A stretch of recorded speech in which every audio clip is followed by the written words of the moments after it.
lose sight of what our CDP says in that regard. And I'm just, as I said, concerned that guidelines become requirements, even if they're not stated as requirements in the code. No, I think that's an equally valid point as well. It does create difficulties if you have requirements that address aesthetics in a manner. It's not all aesthetics, obviously, but it's the form and shape that a structure take. And how do you determine if something is compliant with a design concept, with a overarching architectural guide?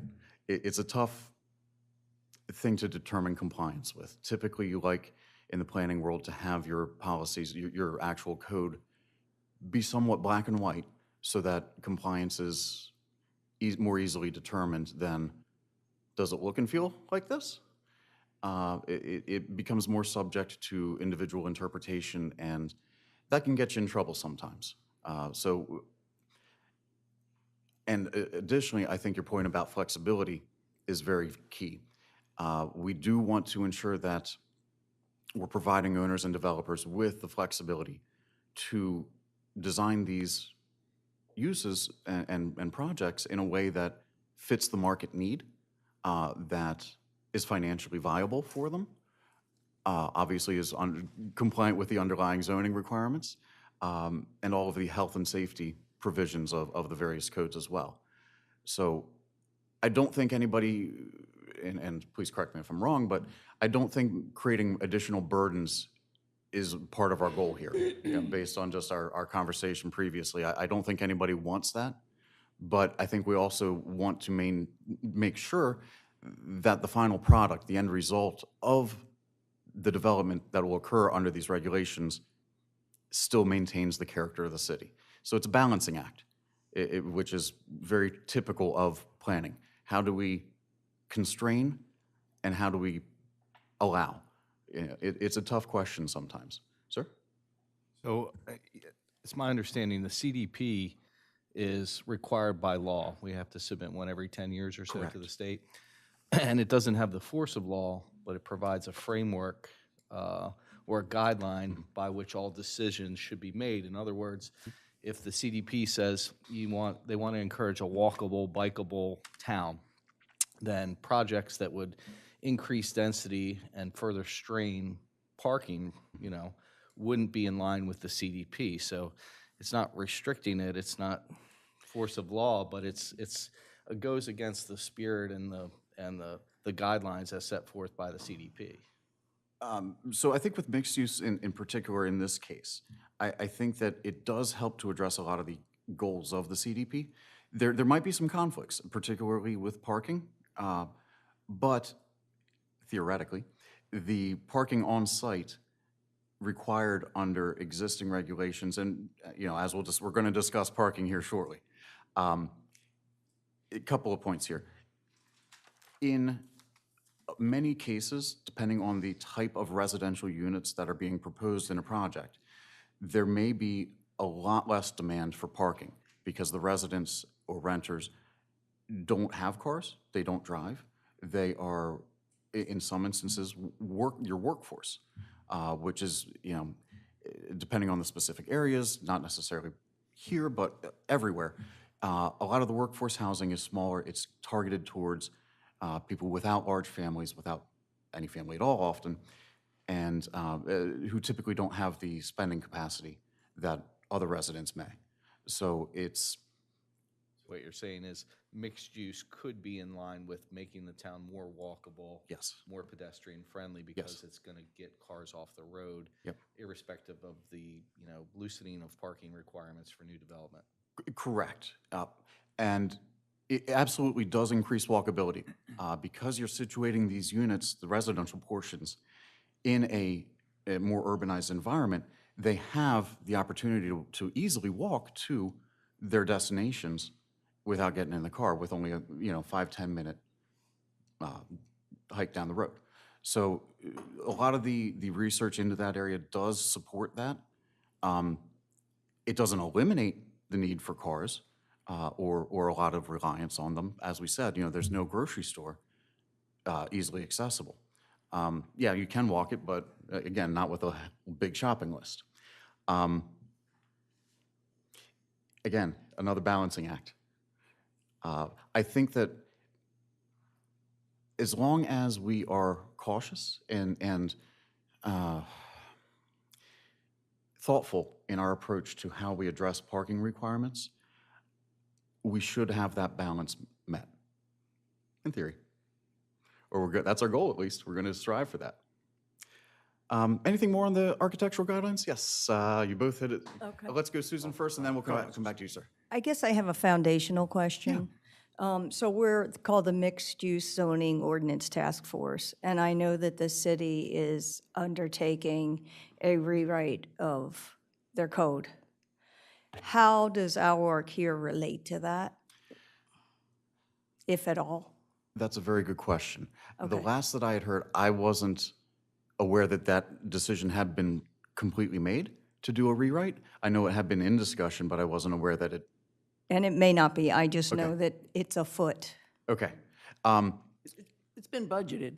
It has, okay. It hasn't been kicked off, but it's been budgeted. Okay. We're going to have to coordinate with that effort because I don't want to waste my time or your time in developing regulations that are going to be moot a couple months down the road. That makes no sense. So I will reach out to Evan and Corey and identify who the point people are to coordinate that effort with. Nick, wouldn't they just be enveloped into the new regulation since we're starting at .0?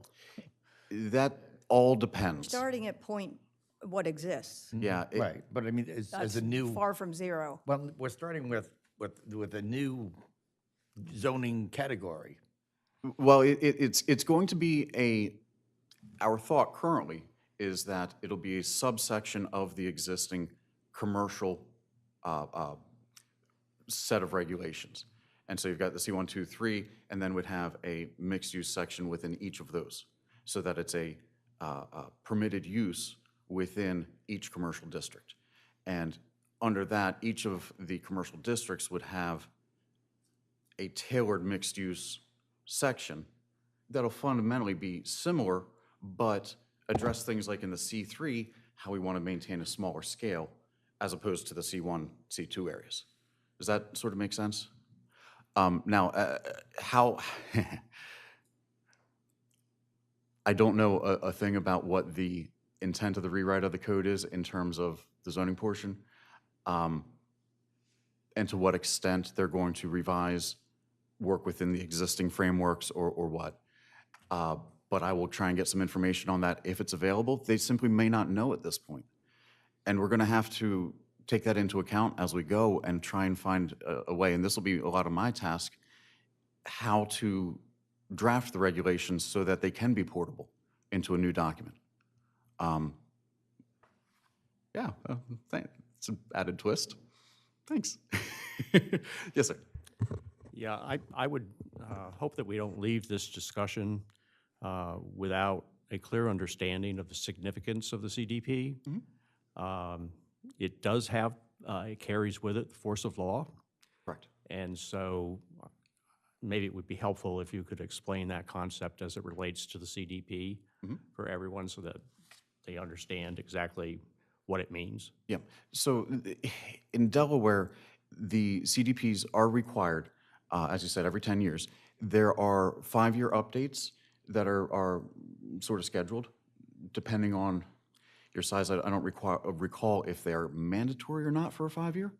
But then you're also required to submit reports every year to State Department of Planning, detailing your actions over the course of the last year in taking strides to meet the action items that were contained in the active plan. And so legally, it is a legal document. It has been approved and adopted by the local legislatures and approved or ratified by the state as well. And so there are times where the CDP has been used as a foundation to argue that specific approvals, specific actions are contrary to the goals identified in that document. And, various states have ruled differently on how actionable or how concrete the statements in a CDP type document are.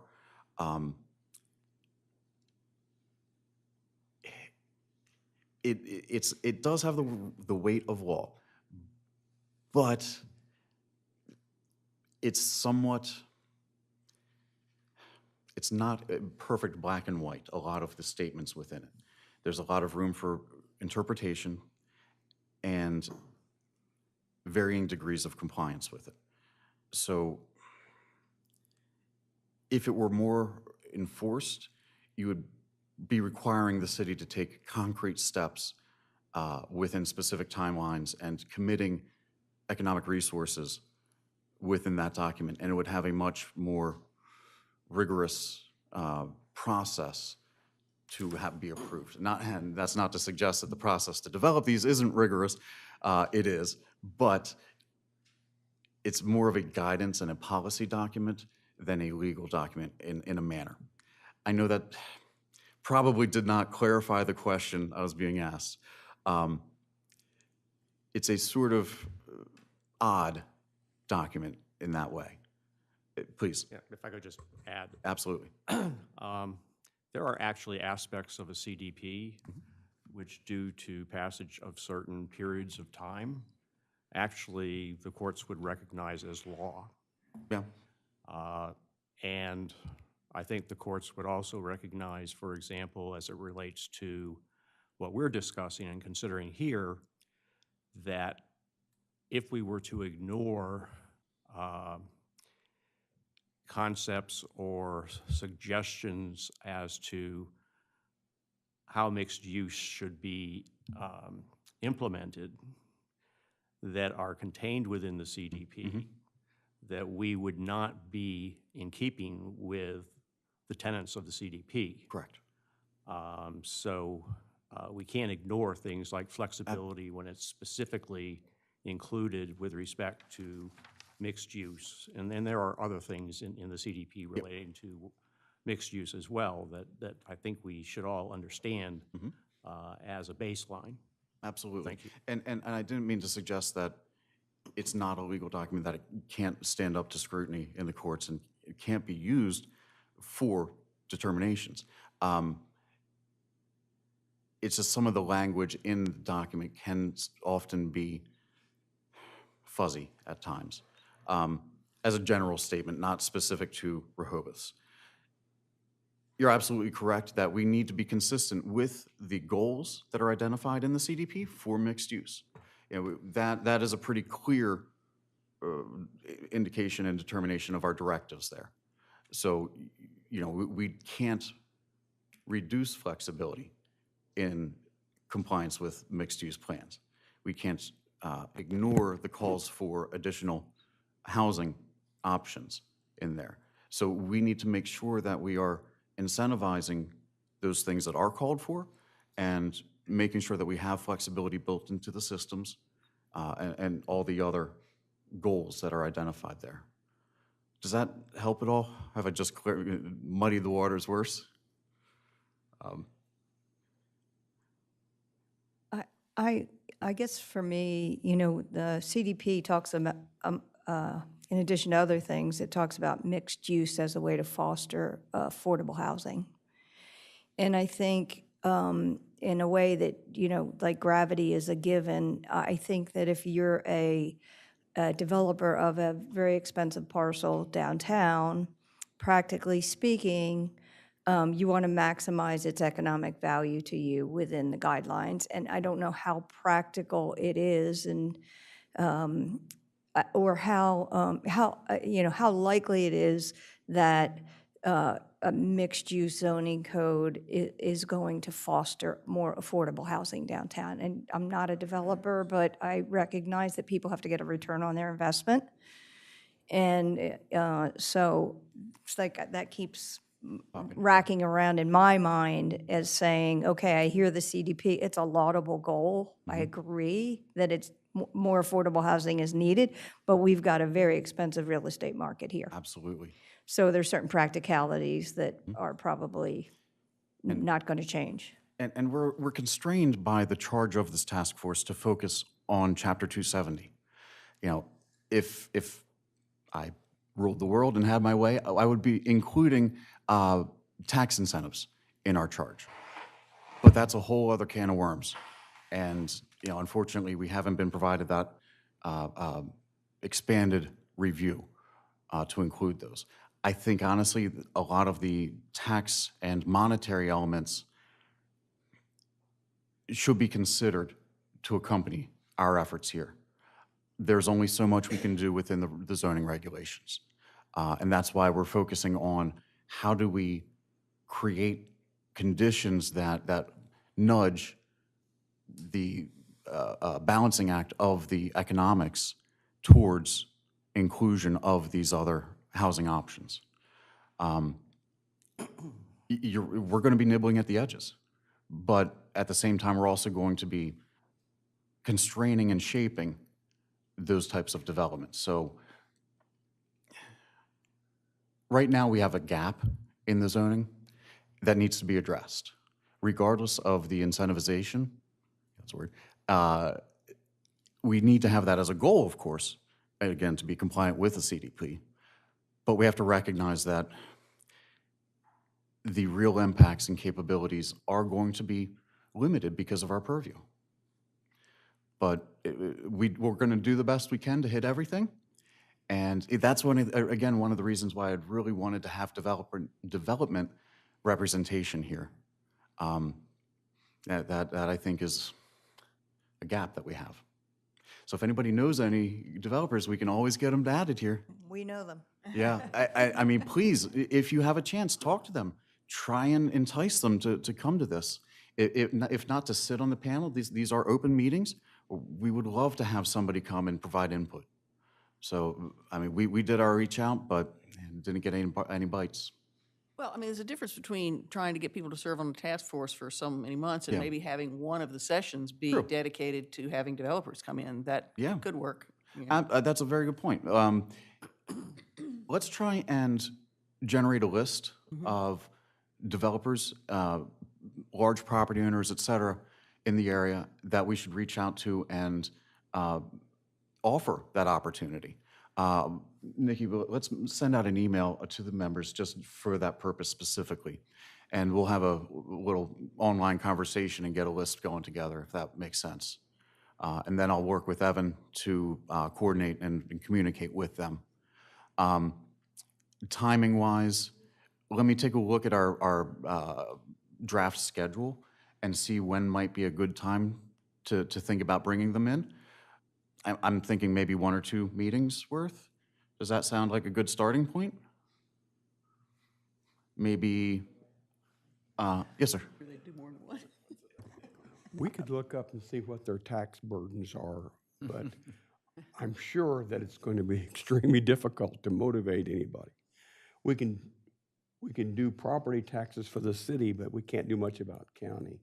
Yeah, And the city property taxes are minimal.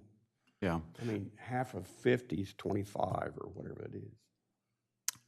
Well, you can also do like TIFs, tax increment financing tax. I can't remember what the I is.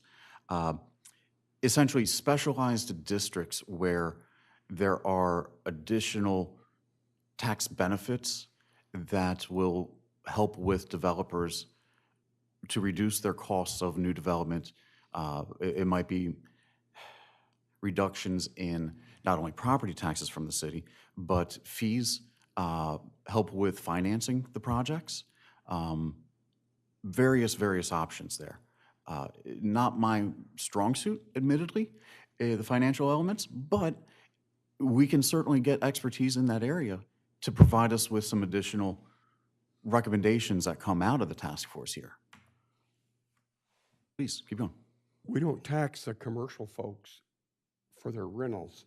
We do tax the residential rentals, so you can't give much on that. There's no sales tax, of course. Right, right. So we can't give much on that. It's tough. Yeah. It's really tough. Unfortunately, this requires a bit more understanding of the tax structures in Rehoboth than I currently have. I will do a bit of looking and digging before next meeting to have a bit better handle on it, so I can actually offer a good suggestion. But I think that the overall goal of trying to get that input on these sessions is very valuable. So let's get a subset of the community identified. We'll reach out, see if we can get them to attend. Yes, sir. I was hesitant to raise this, but I mentioned something before the meeting.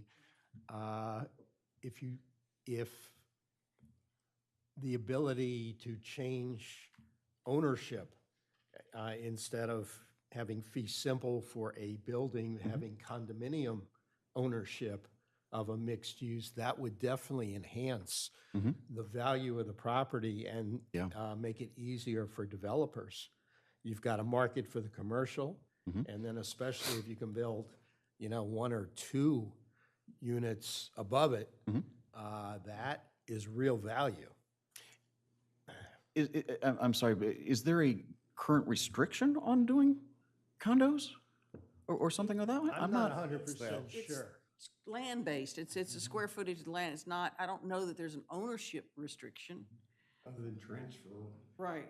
And But there's it's parking just because you have requirements, to have too. 5,000 square feet for a dwelling. unit. Right, and we're going to talk about that Right. specific part here in a minute. When Bob asked me this question before, I don't think there's a restriction, and what I was asking him is if he meant, a different owner for the commercial and the residential portion. He said yes.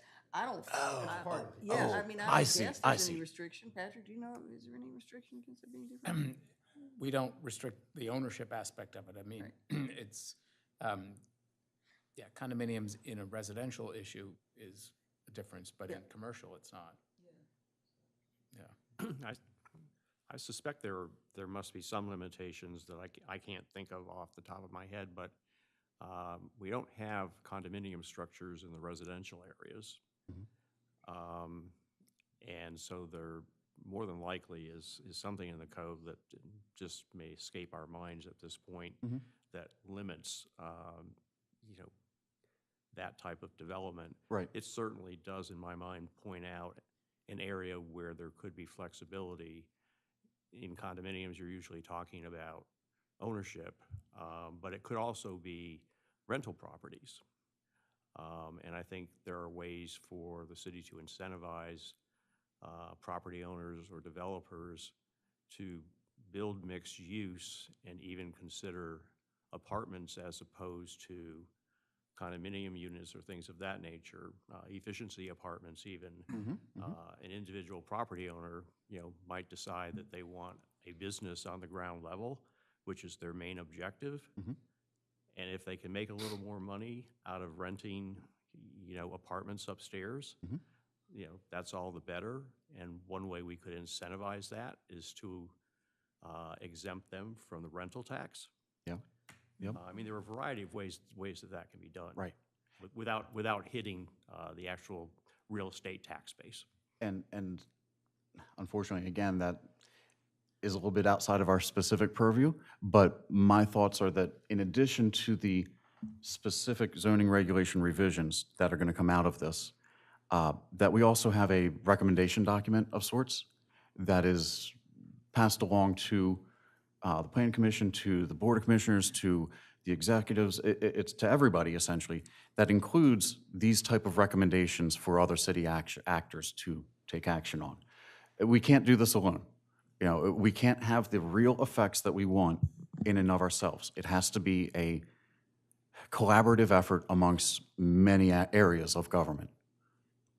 Before we leave the developer issue, I want to be reminded at the last meeting, a couple of us asked about are there things that developers have come to the city and wanted to do and they haven't been able to do because of the current code? And at the time, the people from the city that were here were going to go back and check, and Matt wasn't here that day either, Right. and Mary Ellen was going to go back Yep. and check with him. So that's going to be a good question to ask Corey. And I do think, the sense I have is, there have been some projects that have come to the Planning Commission in concept review, but the sense I have is there are probably others who come to the city with some idea of what they want to do, and they get so discouraged by the discussion and the current code that we never hear about what they want to do. They just go Yep. away at that point. And I did send that question to Matt Yeah. via email, and his off the top of his head response was, I can't think of any specific case Really? Interesting. that they completely abandoned all efforts. So it was revisions to their concepts. All right, that's, yeah. But at the same time, most of the people who did get to that stage of talking with Matt and the departments have done some level of due diligence Right, with true. regard to the zoning regulations, and didn't necessarily come to them with something that they, at a super high level, knew wasn't going to be consistent. So a lot of that happens in discussions with the architects, engineers, before it even gets to the department. All the more reason to have them in here. Yeah. Exactly. So we've got to jump between when they get here and when they're doing the concept designs and get them that understanding of the flexibility that we're trying to provide here. I have a question. I was not here for the first meeting, but, you know, there's, seems to be some competing things here. Yeah. The idea of workforce housing versus what you could also do, and a developer could make a lot more money with condos, et cetera. So I guess what we're have to look at or talk about is the incentives to build efficiencies, apartments, and how they might be rewarded for doing that, the Right. developer, versus the condos where they feel secure that they would make, you know, a certain amount of money, and that would be important to them. So I guess it's still, in my mind, a question of where we're going with that. I do know, if you all probably know the Prince Hotel that's now Tall Pines or something like that. Susan Wood, the owner of the Culture Pearl, bought that for the purpose of workforce housing. So she's going to be renting those to her staff, and then other folks potentially, like some of the summer officers, et cetera. Awesome. But They'd be good people to email or to reach out to, rather, and see if we can get their Yes. input. But in my mind, to make the city more walkable, it's the idea of having the apartments or and small units for a workforce would be ideal. Absolutely. And it's the thought of how do we incentivize, and of course we've been talking about that. And how do we incentivize within Section 270 in the zoning code specifically? Yeah, And I hate to keep coming back to that, but it's a reality. We can't go outside of our purview.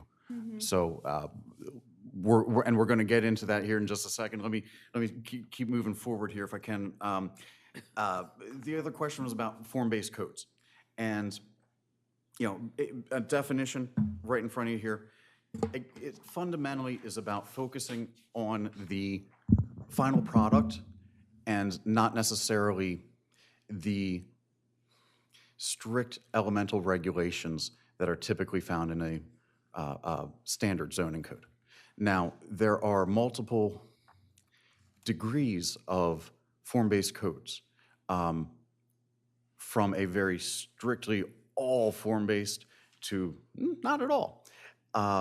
And we're probably going to be looking somewhere in the middle. Let me see if I have it on the next slide. Yeah, here we go. So we're looking at a way to integrate elements that address that final product. The issue with some of the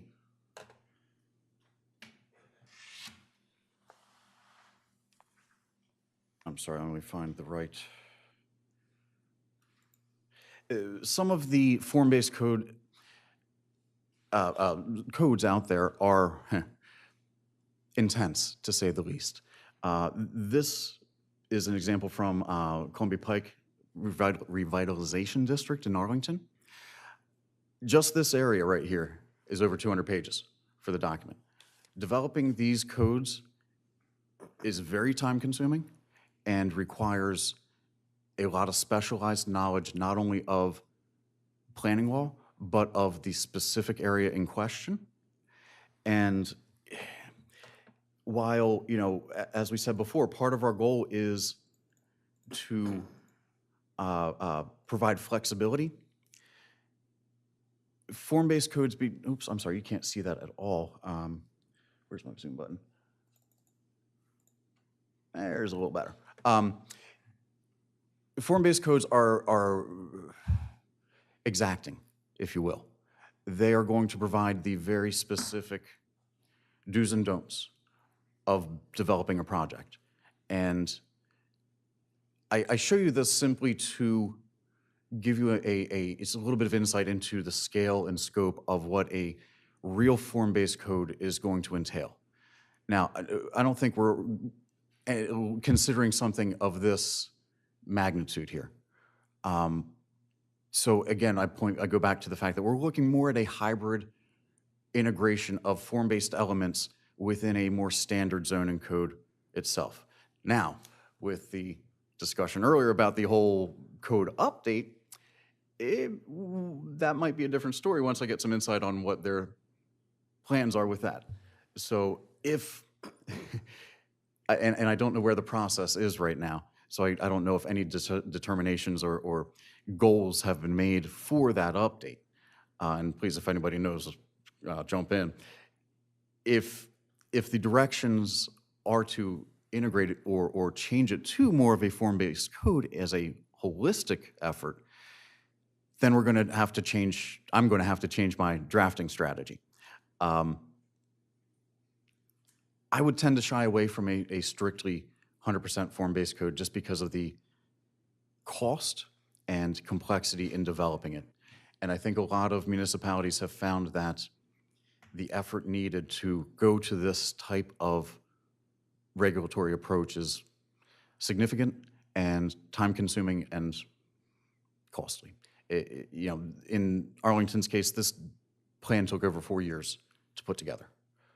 Now that's including public input and various drafts in the legislative process, but it's still 4 years from start to finish. So it's not a quick fix. We've only been talking about this for 20, so. Little details. Yeah. But unfortunately, until you commit the money and hire somebody to actually do it, that's really when your clock starts. Whoops. All right. How do I get back into full screen? Show. What is it? Sorry, 1 second. That was not the right button. Okay, oh, it gets me back to the beginning. Sorry, I don't use the web version of PowerPoint too frequently. Okay, so we discussed at a very high level the main tenets in our last meeting. And really our goal this week, or this session, was to dive in a bit more detail on what those tenets are and see if we have some general agreement, identify areas of disagreement, and find some good middle ground that we can build agreement upon. So in general, the tenets and the implementation of them need to address the intended outcomes. This goes back to the goals outlined in the CDP. We want to make sure that we are addressing those goals to the degree that we can. We need to, and this part comes in a little bit later, but we need to make sure that we're within the legal permissions of a zoning code. We can't be overextending the reach of zoning regulations into an area that it should not address legally. We have to make sure that the elements that we identify and implement can be applied consistently. If we have wiggle room or leave things up to individual interpretation, that creates the door for arbitrary decisions to be made. And lawyers out there will say that is, you know, one of your first standards is it arbitrary? Is your determinations and your decisions based on a sustainable, repeatable process? So we want to make sure that we're setting ourselves up for good compliance with this. And finally, we want to make sure that people agree with this. We don't want to be seen as government overreaching and clamping down on property owners, developers, owners, and that, et cetera. So we want to make sure that, this is not something that's going to outrage all the citizens. Little things, but we want to just be good stewards of government. Okay, so requirements, options, incentives? Oh. As we go through these tenets, think about, are we going to be requiring compliance? Is it going to be mandatory? Or are we going to take a more optional approach that gives the developers, engineers, et cetera, some different paths to go down? And how do you then measure the degree that they are complying with these various policies? It must be objective, sort of, and repeatable, as I mentioned again. And then how when we get to the incentive parts, how are we going to award them? Again, if it's not a mandatory clause, it's giving them an option of complying, is the incentive that is tied to those different elements going to be awarded in whole, in part? Just as an example, if a developer comes in and he has 4 stories, commercial on the bottom, 3 residential, and he devotes the second story to quote-unquote workforce affordable housing. Second and third are standard units. How do we measure and award incentives that, excuse me, are tied to the goal of expanded workforce housing? Is 1 story sufficient to receive all of the bonuses or incentives that we identify? So it's a difficult question. Are there degrees of compliance? How do we measure those?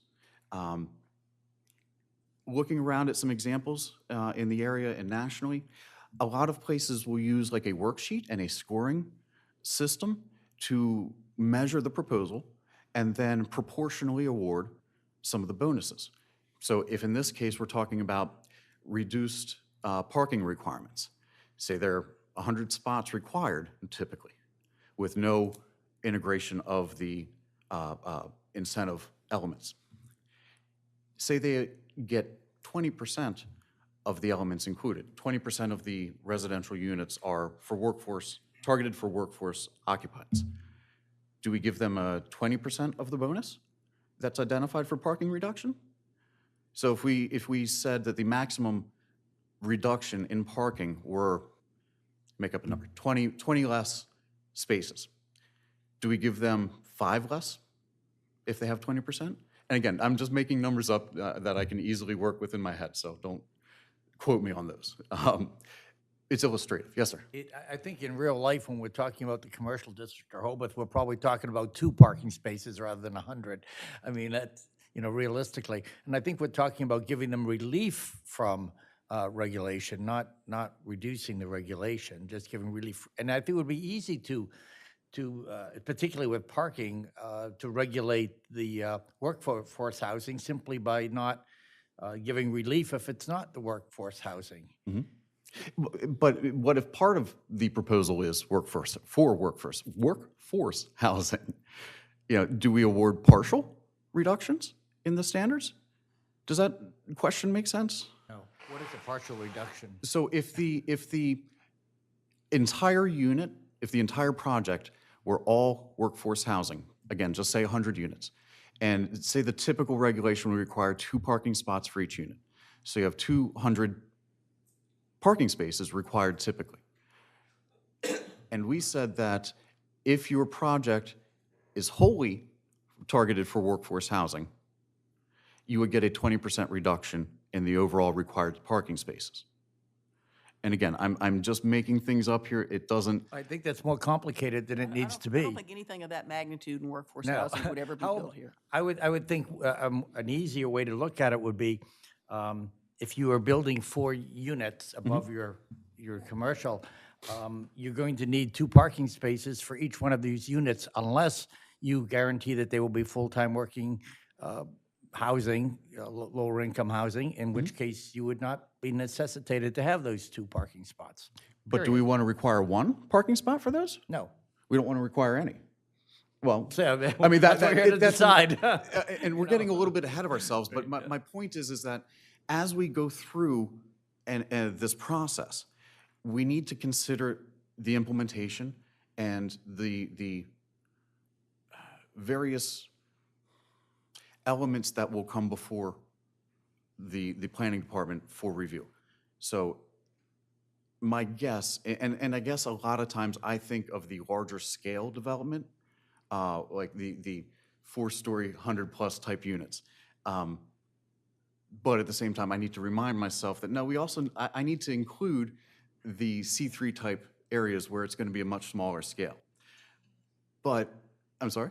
Even in C1, I'm just, You're right. It's just a lot of what I've seen lately is the large hotel scale proposals, and I guess that's overriding some of the considerations in my mind. It's just a natural sort of thing. You know, your viewpoint is shaped by what you see currently. And I don't have the history to have a lot of my viewpoint shaped by the smaller scale like yours, Bob. Well, I suspect you've walked downtown and you have an idea of what's there now. So the conversion of the units that are there, especially, for example, well, there's some where hotels are going to be taking up some of it. But in any case, I think the max number of levels above us probably 2, maybe 3. Yeah. And you're talking about lot sizes of, at the most, probably there's going to be 4 units above unless you allow for much smaller units for the workforce housing idea. But anyway, that's the reality of where we are. And also, I think we need to make sure that we look to what is ultimately permissible under the existing code. Even though there might be a smaller unit there currently, if a developer comes in from outside, buys the property, they're going to do everything they can to maximize their return, which means pushing the regulations to their limit, essentially. So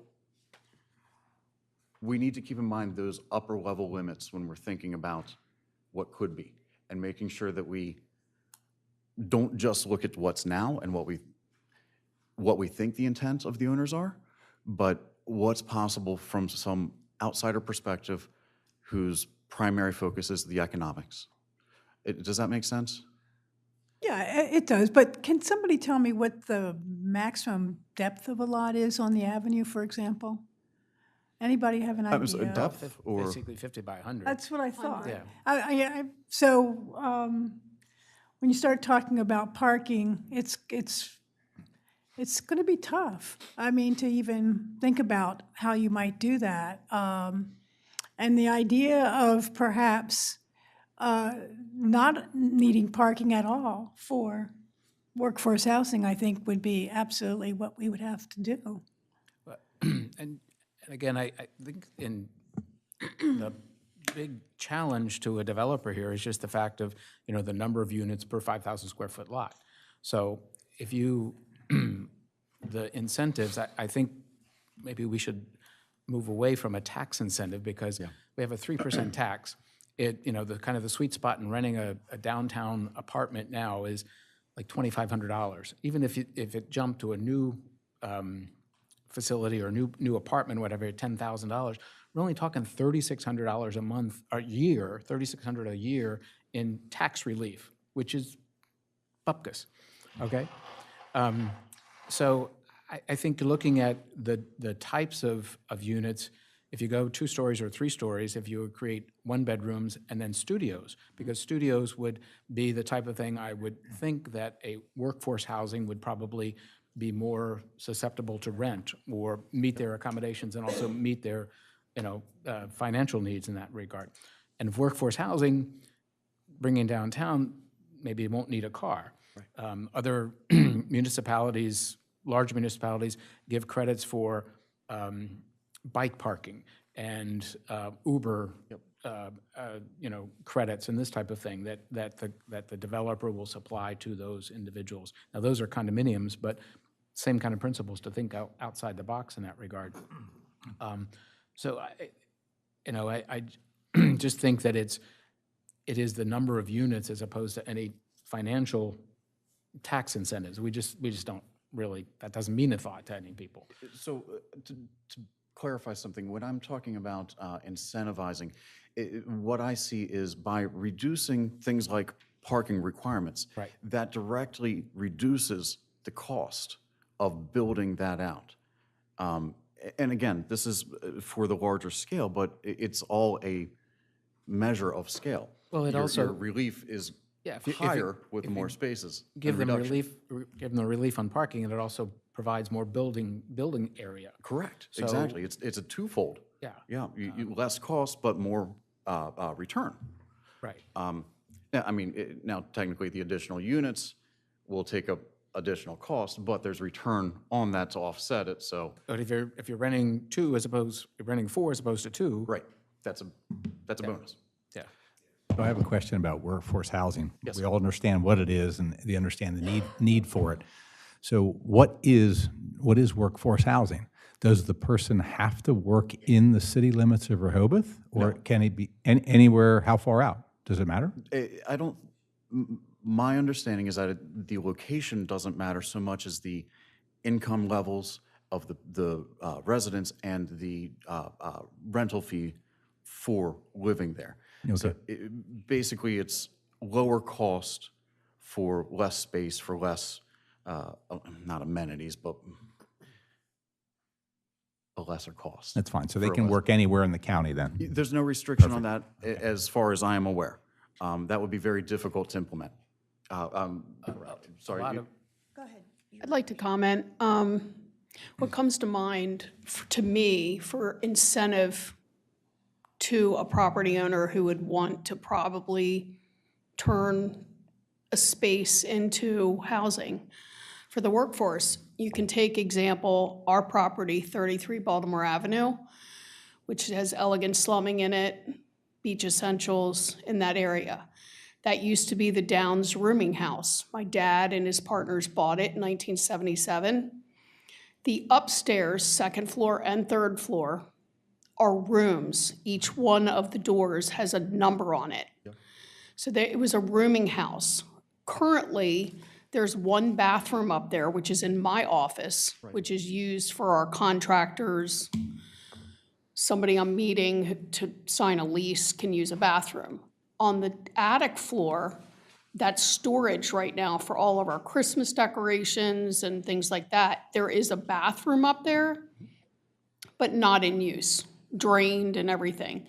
But what comes to mind is that if we decided to turn those 2 floors into workforce housing, we could, because there are all these different rooms. Right now, our tenants, all of our tenants in that complex have access to one of those rooms with a padlock, and it's unair conditioned, unheated, just 4 walls and floor and a ceiling for storage.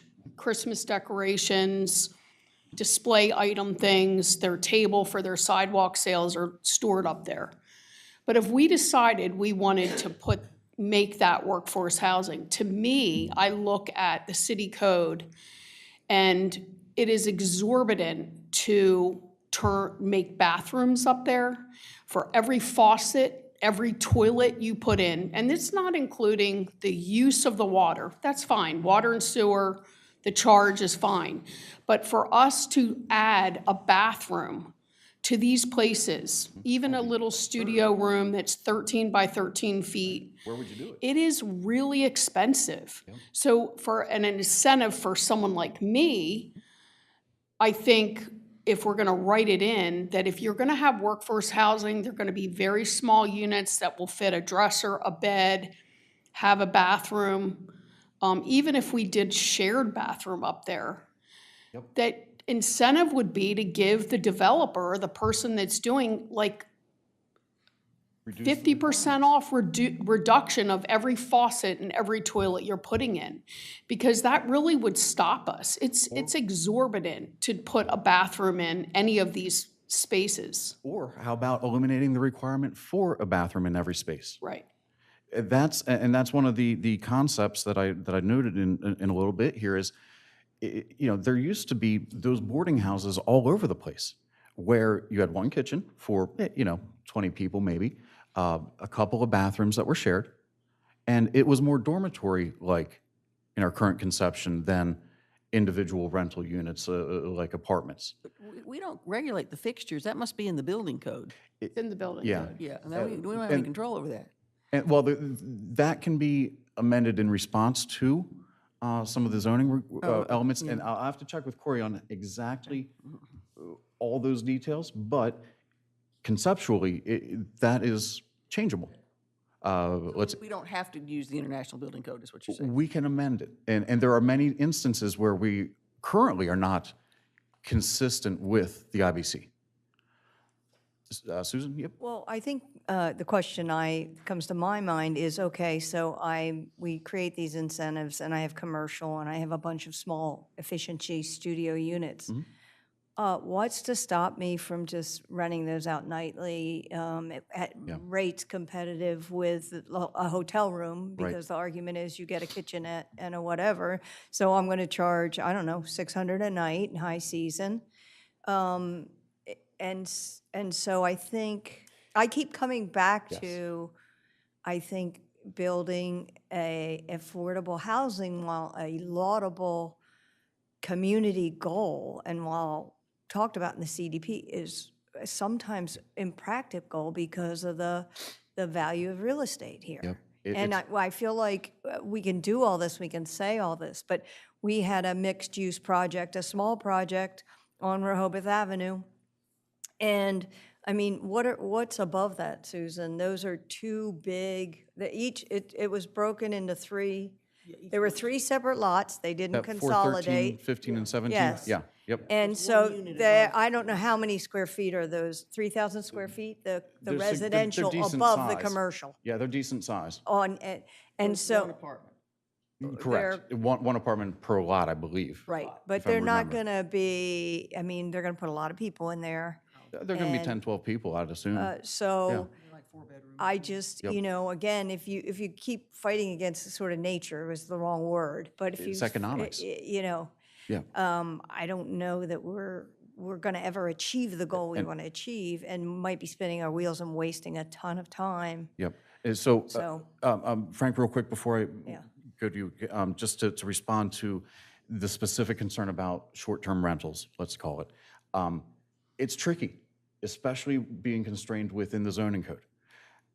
I think our best bet is to, in those instances, identify a corporate entity of sorts that will be the management company and integrate requirements for the covenants and restrictions on the replatted property or the plans that essentially require them to have longer-term rental periods. Legally, it's questionable to the extent that we can do that. It's a tricky subject that hasn't, the regulations haven't kept pace with the change in rental structures, if that makes sense. Like the Airbnbs, the various app-driven micro rental concepts. Frank, go ahead.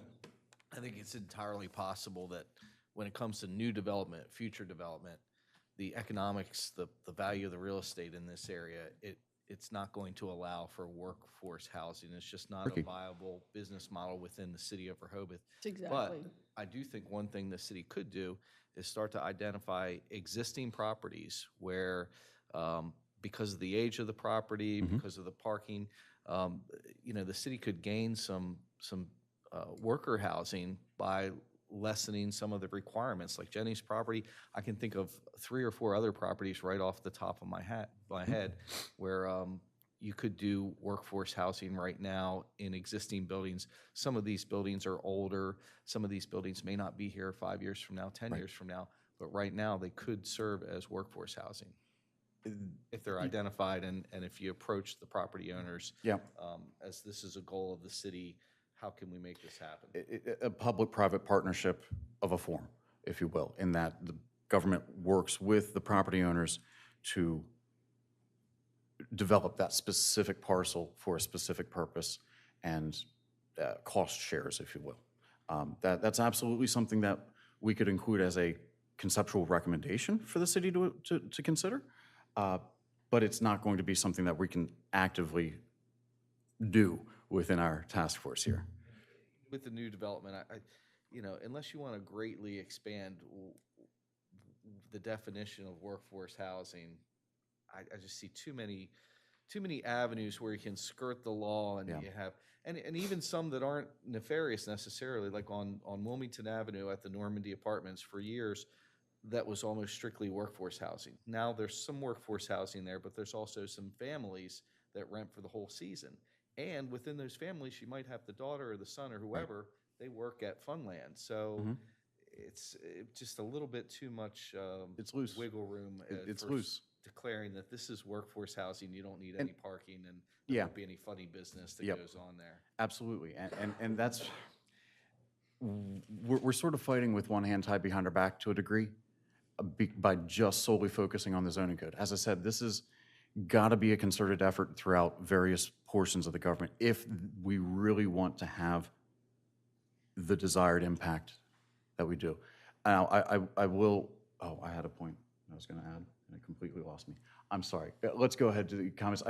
No, Frank, you bring up a good point. I know I can name about 4 buildings off the top of my head that if we did, which I had talked about in the past, if the city could do a public-private partnership, that would make a huge difference. And I think, I would think that as a group, we could decide that we want to incentivize the developer or the owner to do this. And did I hear you say that that's not part of what we could recommend, or? Our charge is to focus on Section 270, which is the zoning code. Okay. While So that can be our why- focus, that doesn't mean that we have to constrain ourselves to, that we have to limit ourselves to only providing input in that fashion. I think that our charge can include a set of recommendations to be considered by other divisions of the government or whoever the responsible entity is. But we're going to have to keep that sort of short, if that makes sense. Well, I don't know. This group, I would think that we all would think that the buildings that are existing, that if we came up with some incentive program or talk about public-private partnership, that would be agreeable to most everybody here. Yeah? I don't think that you'll find disagreement on the concept of it, but I think the issue is with the formation of the task force and how we are prescribed to focus on a specific area. I would need to consult the city to see what the limits are, but I don't want to say we can't make a separate document that says, hey, we're going to do the zoning code stuff here, we're going to do Chapter 270 here, but we feel it's important for the city to consider the following and have a separate document of sorts that lists out these concepts. You know, I think we need to keep that sort of at a high level at this point, in that we can make a general goal-type statement that the city should consider forming partnerships with current property owners to expand workforce housing options or housing options. And that was my point. Sorry. You were asking about workforce housing, how it's defined, how do we limit things to that? I don't recall the exact text, but it's not just workforce housing, it's housing option in general. So while we want to target the lower economic strata, middle and upper tiers, by the economics of the area, are going to have to be integrated. So we don't want to simply focus on just that workforce housing. We need to consider the whole range as well. And again, this is where I wish we had that developer perspective, economic perspective to weigh in. So we'll try and get that. Yeah, I think. Yeah, Rick, go ahead. Oh, go ahead, Mark. I was just going to say, if you walk along this first and second and even some of the third blocks of Rehoboth Avenue, we have one-story buildings with a wasted space above. Go into any restaurant, ask if they need employees. Yes, they need employees. They need workplace housing. So we have the space. We have the need. Right. Don't we just need to put that together? That's part of it, absolutely. But we need to look at how are those lots constrained? What are the limitations currently that would prevent the owner from doing something like that? Is there a height limit, or is there the big limitation that Bob, you ran into was the, excuse me, square footage requirement per dwelling unit That and parking. and parking. And so you'll see in just a minute or a couple of slides, I do address the, excuse me, the lot size issue and in the form of a question to y'all, like, here is a current restriction. How should we, and if so, how do we modify that or provide additional flexibility to allow that type of property to address our goals? I think I said that right. Yes, sir. Yeah, I think that we should consider building into whatever regulation we develop the flexibility for property owners to themselves be able to develop workforce housing in their own building. The realities of today and the lack of workers here, largely due to the cost of property here, and the need for servers in restaurants and other positions similar to that, they can't afford to live here in town unless they're provided with housing by their employer. Now, some of our employers here are buying properties outside of town and using them for workforce housing. There have been recent examples in town where restaurant owners in particular who have had, say, a second-floor apartment that they used to rent out to somebody long-term have taken it back to provide workforce housing there instead. And so I think we're dealing with a new environment economically and socially where a business could make the determination that while it might not make the most economic sense if you were looking at it purely from that perspective to have workforce housing as part of their structure, if it's either go out of business or provide workforce housing above your commercial establishment, I think you would probably say, I'll provide the workforce housing. Absolutely. And so, in my view, whatever regulation we develop should encompass that potential. And as you said, at the same time, provide the kind of incentives that we've all been talking about. Thanks. Yeah, absolutely. That sort of sums it up. Yes, sir. This might be a good question to ask Corey. Can you speak in the mic, sir? Microphone. Sorry. This might be a good question to ask Corey.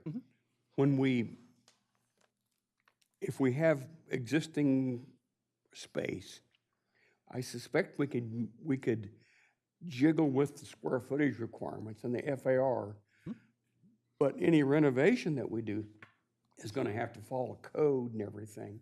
And that's where the money comes in that Jen was talking about. It's just building whatever you're building to code that we can't manage. We can't directly manage, you're right, in that as a result of this, I can't go into, say, the building code and revise that currently. And that's where the policy document and recommendations come in, and where we need the assistance of other divisions to implement. We do have, and to the degree, I don't know, but we do have flexibility in complying with the IBC, with the International Building Code. Generally, a lot of municipalities adopt the standard IBC in whole, but they don't have to. They can take it, tweak it, and adopt that. And as I said, in some instances, as you'll see later on, in particular the parking, we aren't consistent with the IBC, and that's fine. You know, it's the size of a parking space, not exactly a life or death type of issue, but a foot expansion of a parking space requirement adds up. And so if we reduce that by a foot to be compliant with the IBC, that creates additional cost savings because you're squeezing more spaces into less room, generally speaking. There are ways that we can work within our structure to address what we can. And that's what we're going to try and do. I don't want to preclude discussion, but I think a lot of what we're talking about is covered on some of these upcoming slides. We should, yeah. And I just saw the time, it's almost Yeah, yeah, 11:30, right, so yeah. don't get me wrong, I love the discussion. It is all very valid and germane to exactly what we're talking about. I just want to structure our focus a little bit here to make sure that we can continue to move forward. So the main tenets that we had discussed previously in concept, one of the biggest was parking standards. All right, so if we are going for the workforce smaller type units, can we reduce the number of parking spaces required for the overall project? That's the question. Another question is the location of the parking areas. You know, a lot of times we think that it's all on site, but the code currently allows 50% to be located on a separate lot up to 700 feet from the main entrance of the current subject property. Is 700 feet sufficient? Could we expand that, reduce that? Could we increase the 50% quantity of spaces? These are options to consider. We don't need to discuss it now, but I'm just throwing them out there for things that are generally realistic for us to manipulate. So in the effort of moving forward with how you have this laid out, the main tenets for discussion, I think the discussion should include what size is a unit for no parking, what size is a unit for one car, Right? what size unit for two cars. Yep. So when do we want to discuss these specific things? Yeah, so to go back to, we briefly went over the concepts and process for the task force last time. So just to make sure we're all on the same page. Our process that was laid out in the documents formulating this task force indicated that our process was to identify the main tenets. So we're going to look at parking standards. This is what we would say in the presentation to the Planning Commission and the Board of Commissioners. Because following the identification of the tenets, I am going to give a presentation to the boards to get their input, conceptual approval, et cetera, and continue moving forward on those areas. So we would say our main tenet, look, we've got parking concepts that we want to be able to address. Among those are addressing the requirements per unit and identifying thresholds or sizes or varying ratios of parking requirements per unit, per site, et cetera. We don't have to be specific at this stage. When we get beyond this current focus on the big picture concept, that's when we're going to get into the nitty-gritty. Right now, what I'm presenting to you is the big picture, along with some fairly significant items for consideration that are based on, well, Mary Ellen's input, my review, my staff's input, working with the building inspector's department as well, and just general knowledge of how to move these elements forward. This is not to suggest that this is an exhaustive list by any stretch. I encourage everybody to look at the zoning code and read it for yourself, see what other areas you can come up with that might work to get at our goals of addressing parking requirements to incentivize incorporation of additional housing options, sustainable building practices, and all the other goals that are laid out in the CDP. Does that make sense conceptually? Okay, so we've got quantity requirements, location of parking, two big elements under parking as a broad header that we want to address within the tenant. Parking space size is also something that we can consider. Currently we require 162 square feet per space. 9 foot has to be greater than 9 foot and 9 feet wide, 18 feet in length. Now, the IBC, and this is an example of where we're not wholly consistent with the IBC, their requirements provide for compact parking that is 8 foot wide, 18 feet long. As I said, a foot here may not seem like much, but you add it up over 100 parking spaces, and that gives you a little bit of wiggle room. And what about the ratio of perhaps a integration of compact parking spaces to standard parking spaces? IBC here says a 1 to 2, compact to standard. What do we think? Is that something we want to get into? It's an element that we should review and discuss and see if there's consent to move forward on any specific proposal there. How about integration of electric vehicle charging stations? Is that a desired factor or component of parking that we want to incentivize? This gets into the sustainable operating and building components of the CDP's goals. And then also we have the circulation widths and angle of parking requirements that are currently in code.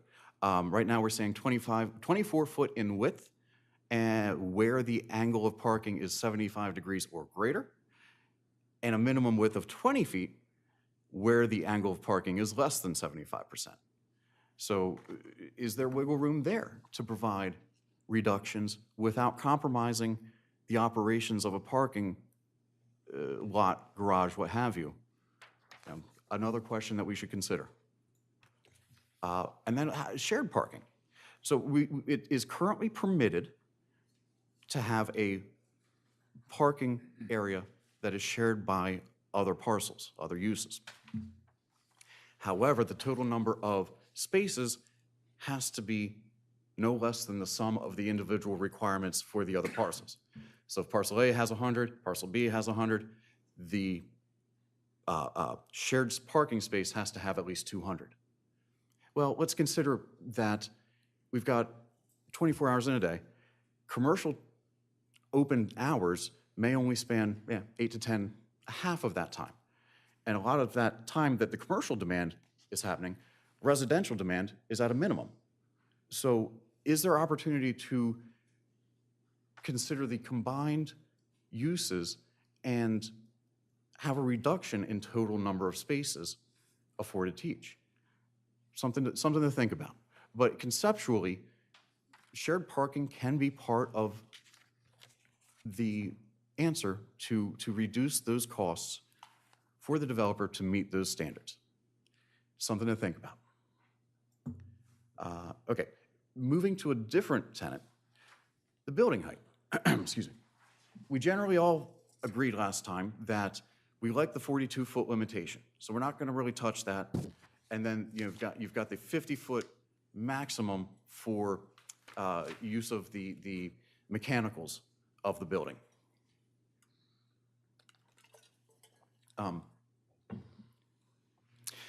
Can we expand the allowed use of that 8 foot from 42 to 50 to include things like solar panels or green roofs, rooftop gardens, et cetera, that seek to address the green and sustainable goals identified in the CDP? That's just a example. There are other ways that you could use the 8 foot that will help in other goals. Let's think about it. You know, right now we're sort of, that 8 foot area is primarily targeted towards, again, the mechanicals, some of the appurtenances, aesthetic elements, et cetera.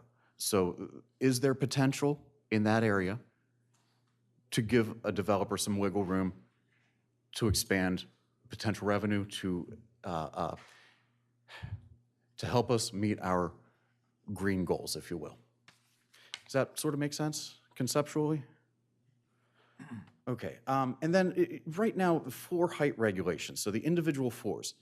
One of the things that Mary Ellen had suggested was, let's not regulate the size of each floor so much as the overall structural height and appearance.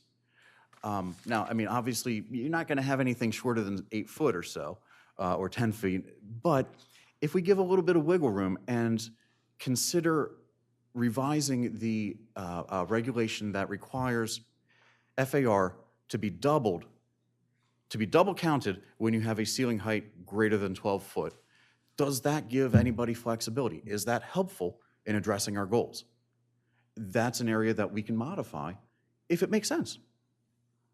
Again, these are not an exhaustive list. These are the sort of, I won't call them low-hanging, but they're low to middle-hanging fruit that is apparent that we have within our authority to address. So again, I ask you to take a look through these sections, see what else you can figure out. I don't want to preclude anybody's ideas and concepts in any of these elements.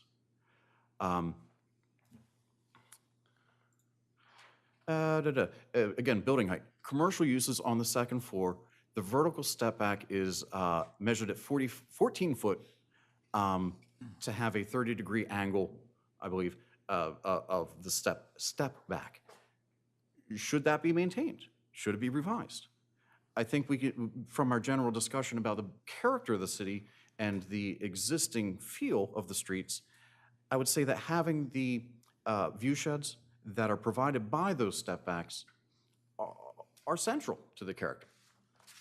But is there some tweaking that will have a minimum impact or negligible impact on that character, that feel, but yet would have a positive return for the owners, the developers, et cetera? It's a good question.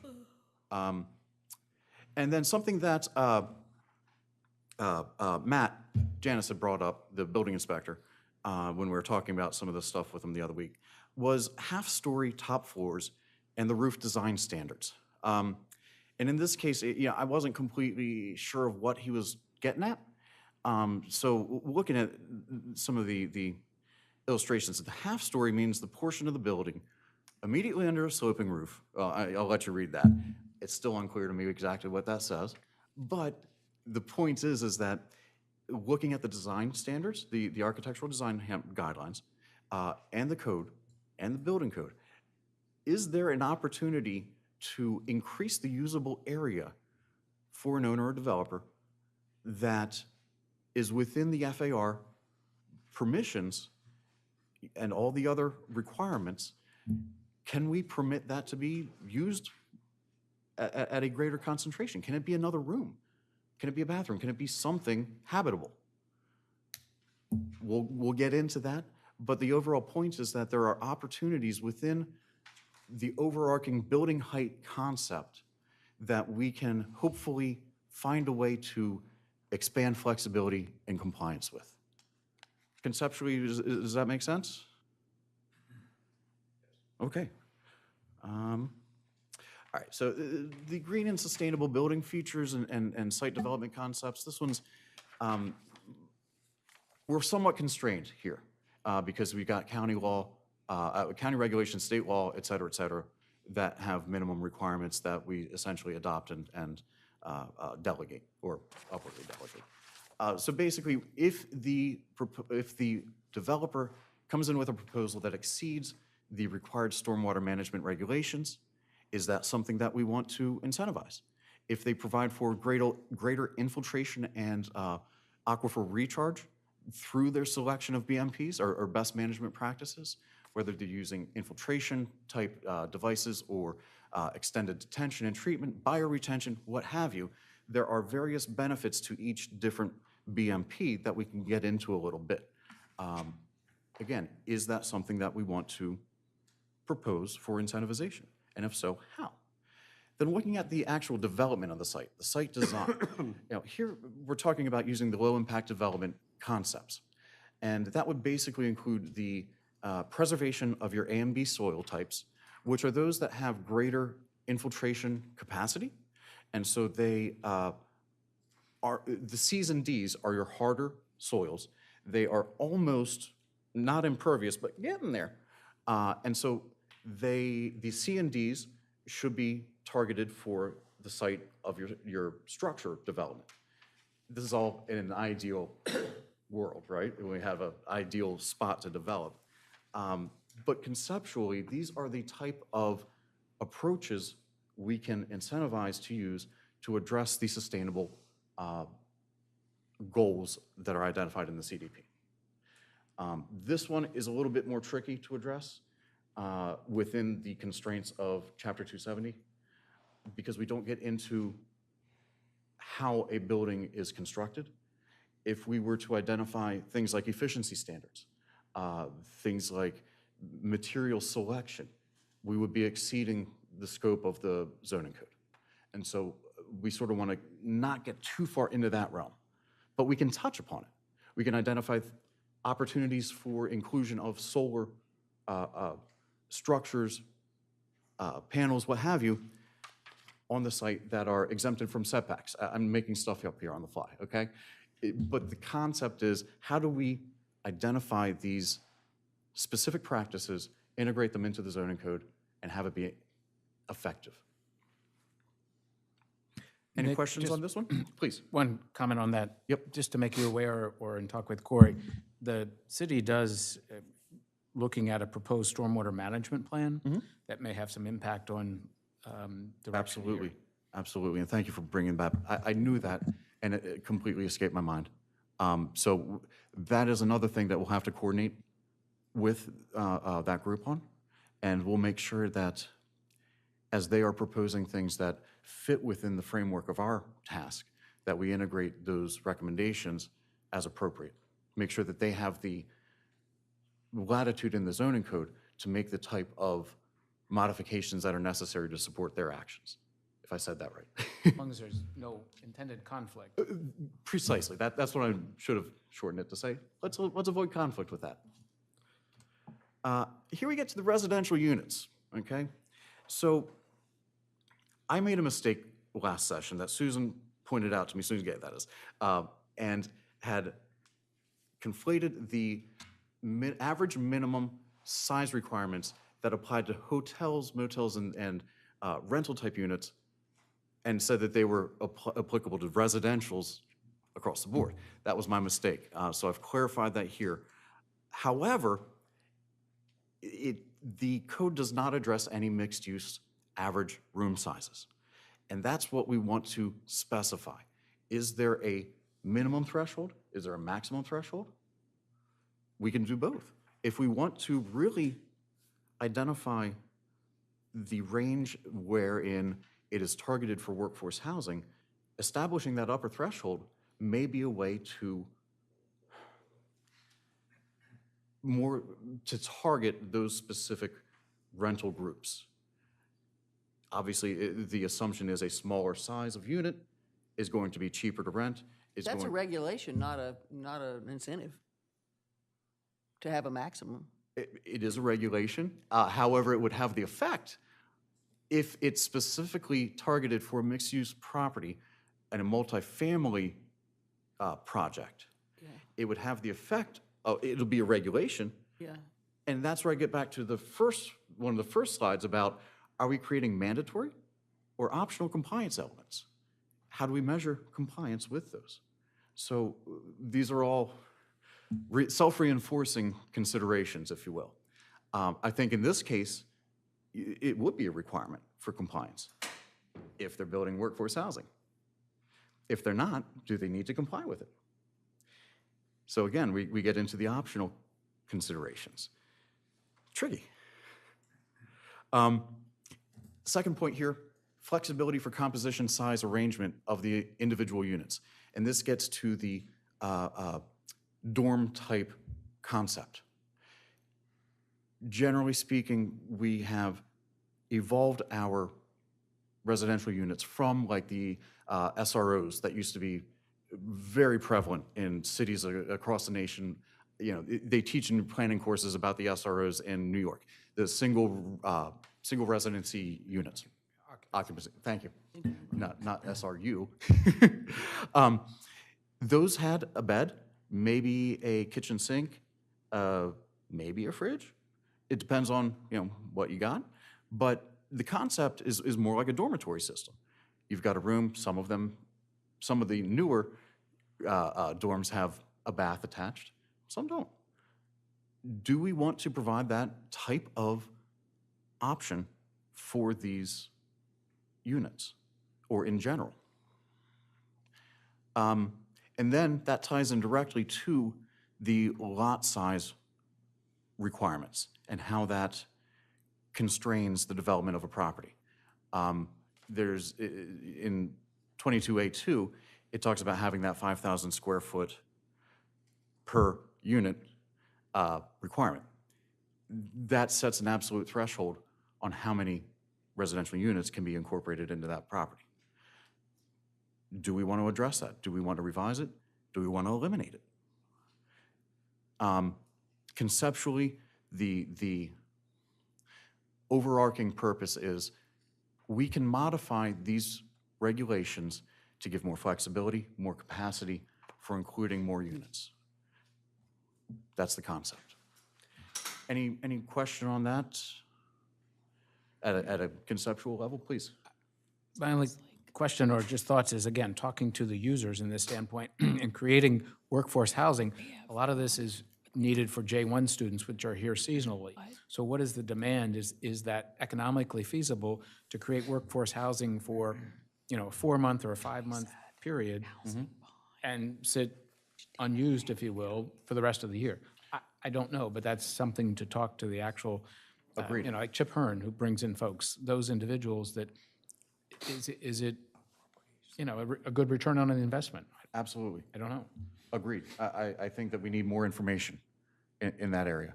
And we'll get that somehow into this discussion. Excuse me.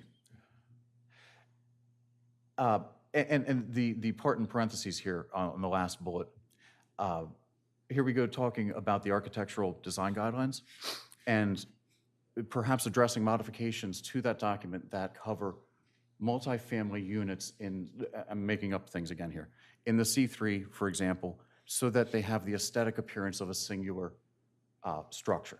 You don't see 4 individual doors on the front top 2 stories and 4 individual entrances that give the immediate impression that they are 4 distinct units. We want to keep the character such that if there need to be 4 individual entrances, they're perhaps on the back side or on the sides, or perhaps there's a singular entrance and then a branching hallway within that to the individual units. For example, that is. Is there something that we can do within design, that we can recommend to be done within the design guidelines to have that impact? So those are the type of changes that I think we are talking about for the design guidelines that aren't currently addressed, in addition to the larger scale projects. Okay. Okay, so an updated list of uses for the new portions of the mixed-use provisions. So right now in the commercial section, there's a list of permitted uses that's not exclusive, but is an example of what can be permitted by right. A lot of those are rather dated, and there are a lot of newer uses out there that are not included in the list. So one thing that we should consider is looking at the by right permitted uses in a mixed-use area and updating, refining those type of that list of uses that is in the commercials now. For example, daycares, smaller grocery stores, senior care, salon spas, et cetera, and office uses. Are those things that we want to specifically permit by right in these areas?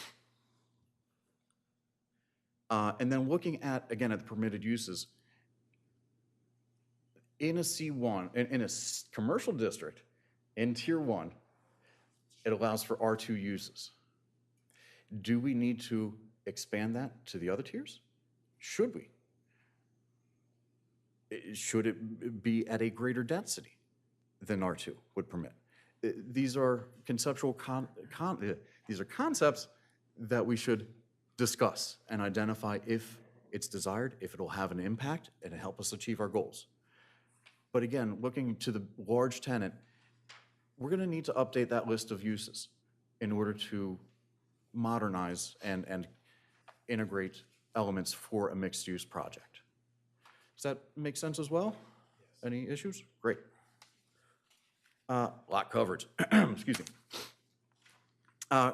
Currently, in a commercial, if your bottom floor is commercial, it can be 100% net lot area. Should we consider allowing non-residential uses on floors other than the first? So do we want to allow businesses on the second, third, fourth floors? You do now. We want to be explicit, though, in that it is permitted. If it's Or not commercial use, it's 100% lot coverage, no matter whether it's the first floor or the 2 floors or 3 floors or whatever. We want to be sure. So I'm sorry, I should say that some of these are clarifying and not necessarily revisions or changes, but are provided to remove ambiguity or gaps. So it helps for the process of plan review and for the developers to understand what is and is not permitted. But again, I want your guys' input on this. Is that something that you like, or should we restrict it conversely? FAR. The code doesn't address multifamily units in calculating FAR within that mixed use. This means you have to do each one separately. Right, Can do it. right. Just- Yes. There's not one number for both, is what you're saying. Correct. Sorry. There's not one number for both. So you do the commercial part, you do Correct. the residential. So, and I should have been more clear in here, but we're looking at a mixed-use multifamily combined. It's missing that caveat there with, yes, it's in the second part. Does this need to be revised for mixed use with multifamily dwellings there? So do we want to calculate things differently in order to provide density? Should there be incentivization within that FAR calculation that would provide greater flexibility for a developer to address those goals of the mixed-use portions? I think in a general statement, FAR is going to be one area that we have the greatest latitude perhaps in providing additional benefits for a developer. In that, say we give them a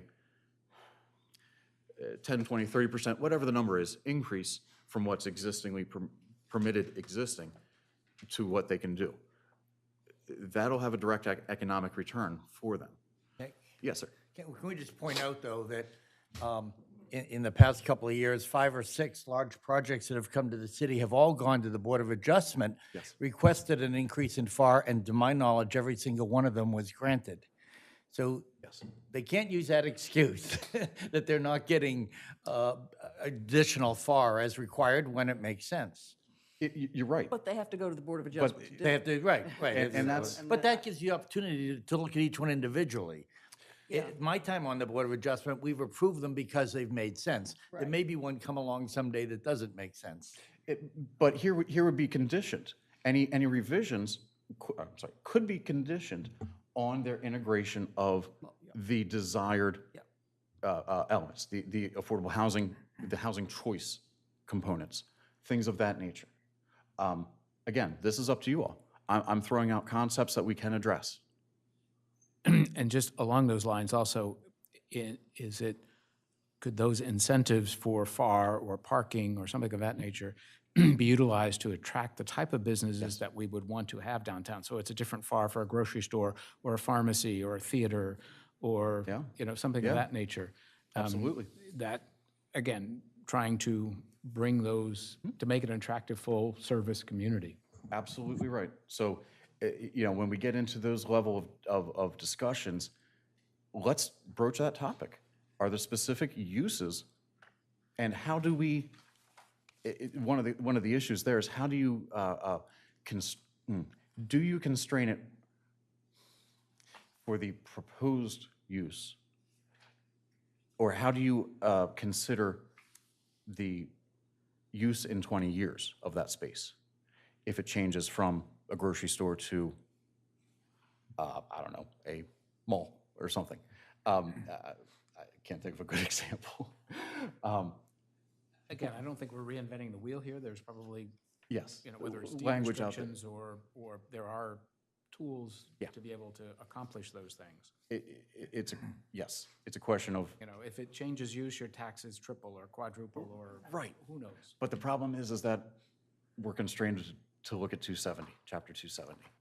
So here again, we can make the recommended zoning code update and provide that within the proposed language of the updates to the code and pair it with a policy recommendation for the city to consider that says, if you integrate these FAR benefits specified for uses, we suggest that you pair it with a tax disincentive for changing that use in the future. Something like that. Again, conceptually. So these are the balancing acts that we have to consider. Setbacks. Do we require different setbacks based on the use? There's different setbacks for residential, commercial, et cetera. Or do we want to have one overarching one? I don't know that I'd necessarily propose or recommend that, but it's something that we need to at least discuss, get a feel for, and see how we want to move on it, if we even do. Yes, sir. Yeah, I think that was one of the major issues that the Planning Commission struggled with respect to the properties on Rehoboth Avenue, because there are no regulations in place to tell you whether or not, when you get to the residential floors, do you have to comply with setbacks for residences versus no setbacks for the first floor commercial. And so I clearly understand, the struggle that they had with that, and that's one thing that very clearly should be rectified in our regulations that we adopt. I don't know where people want to come out on that, but that's clearly was a key point in the discussions with respect to that use. You raise your hand, Stuart? Susan? No, I thank you for bringing that up, because I think we have sort of, I'm a planning commissioner representative here, Susan is as well, and thank you, Rick, because I'm sitting here thinking, like, we've got real problems now, and I know, again, that trying to do affordable housing is a great conceptual thing, but if we could have a hierarchy that focuses us on, like, we've got holes in our regulations. Yep. Can we fill them first? Yes. Then can we talk about, I think you all brought up a terrific idea. I mean, I'm like, my head's bubbling with what about these older buildings?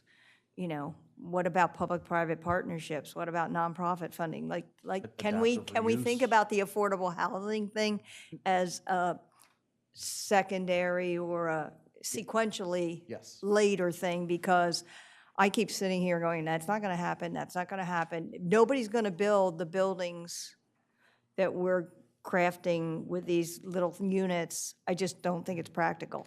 But people are coming to us now with projects. Right. And we're kind of making policy when we shouldn't be. You have a very good point that I spend a lot of time and focus here on trying to address the goals and at the detriment of not clearly addressing the gaps. So one thing I will update for next session is to add a tenet to address the gaps that regulate mixed use as a whole. Yes, sir, Bob. I echo what you're saying about affordable housing. No developer, in my opinion, is going to come in and build student housing, affordable housing. The economics don't make sense. Jenny, in your situation, that's different. An existing building to facilitate that would be great. But even a restaurant owner buying another unit for student housing or something, that makes economic sense because of the restaurant. If she didn't own the restaurant, she wouldn't be buying that for, quote, affordable or student housing. So it has to make, it makes economic sense on a consolidated basis when you look at the business.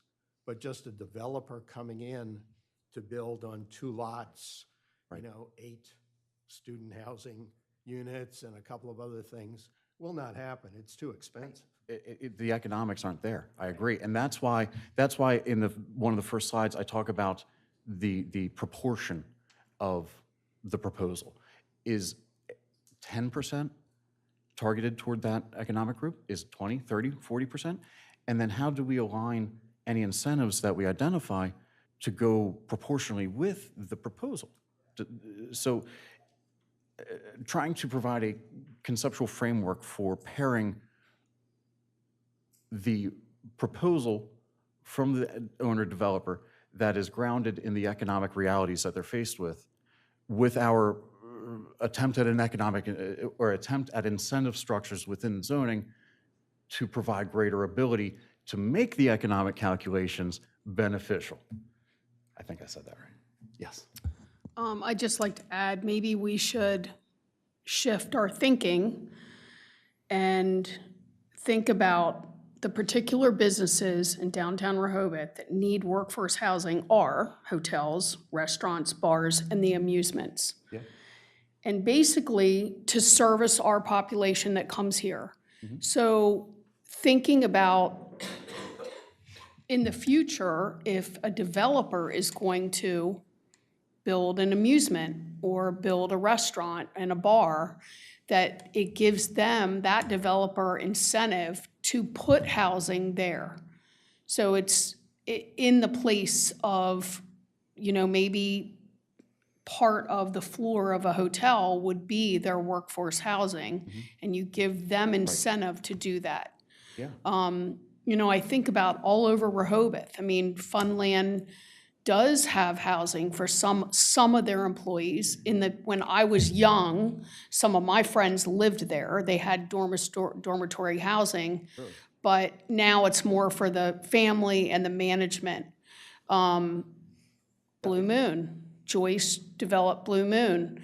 The apartments behind Blue Moon were for her workforce. They're not anymore. Tim and Randy use it for their entertainers and their storage and all that stuff.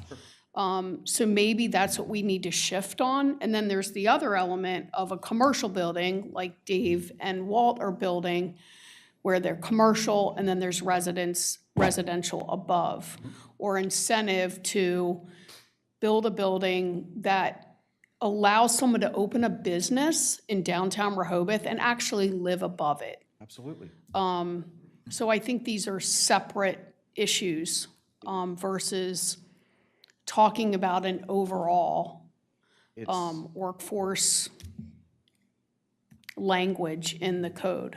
I think I've done a disservice to our mission here in that a lot of the focus here is on the incentivization of, or a lot of what I've said is on incentivization of housing option.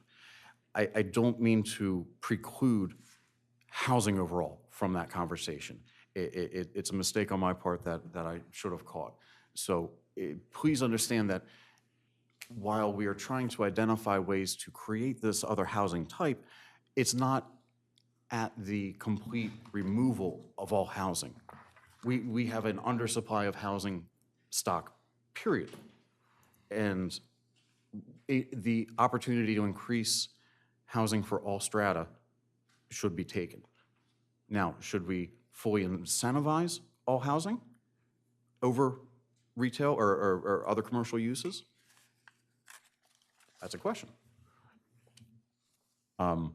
Is that a desired objective of our charge here? That's for you all to decide. And you tell me if that is something that's desired. Oh gosh, I just noticed the time. We are a little past 12 o'clock here. I think I only have just a few slides left here. I'm going to breeze through them if you don't mind. Other things that we want to talk about, big picture. Trash. How do we deal with it on site? Can we deal with it off site? Can we share trash? Loading docks. This has come up a couple times recently. When and at what scale are they going to be required? We've got some existing thresholds here. Well, how do we consider everything in combination? And that's it. So just those few other minor points. Again, we'll get into the details of these. Are there any overarching conceptual issues that we need to address beyond what I've included here, as well as filling the gaps in the code that address the regulations on mixed use overall, and making sure that all the language is not focused on incentivizing affordable housing as much as housing option as a whole. You know, recognizing that we're not going to get a proposal for 100% affordable housing. That's just not realistic. If we get 20%, maybe that's good. You know, we'll try and identify those various thresholds as we proceed, but I'll make those two changes. What else should I revise here?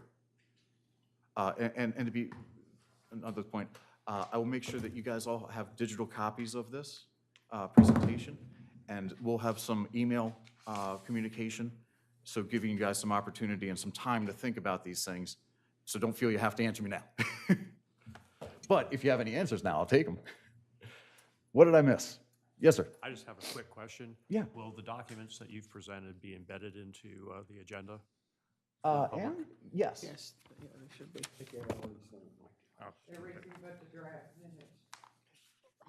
We'll send those out to everybody. Vote on those minutes at the next meeting. Speaking of next meeting, we try to coordinate with the meetings of the Planning Commission, and they were on break this month, but April, 11th, thank Friday you. the 11th Friday the 11th is the next scheduled meeting. of the Planning Commission. Are you talking about having this meeting the day before or the morning of? That is a question. Is that general timeframe conceivable for people? What works? And again, don't have to answer me now. We'll send out another doodle poll. Yeah, good, good. Do that. And get your feedback that way, because it's a lot easier to have your calendars in front of you when yeah. you talk about that. But I just wanted to bring it up. That's our target. We'll also consider the week after. I don't think we want to go the week before, because that would be like next week. It's already going to be pretty close to now. It's already pretty tight, yeah, yep. So anyway, that'll be coming up in your inbox shortly. So we've got 3 different emails. We're gonna have the identification of developer representatives, the meeting minutes, and then a poll for the next session. What are we missing? Any topics, any discussion before we break? Everybody done listening to me? I've done enough talking. Thank you all. I appreciate everybody's time and patience dealing with me. Thanks, Nick. We went to Becky's downtown. Yeah, I saw you.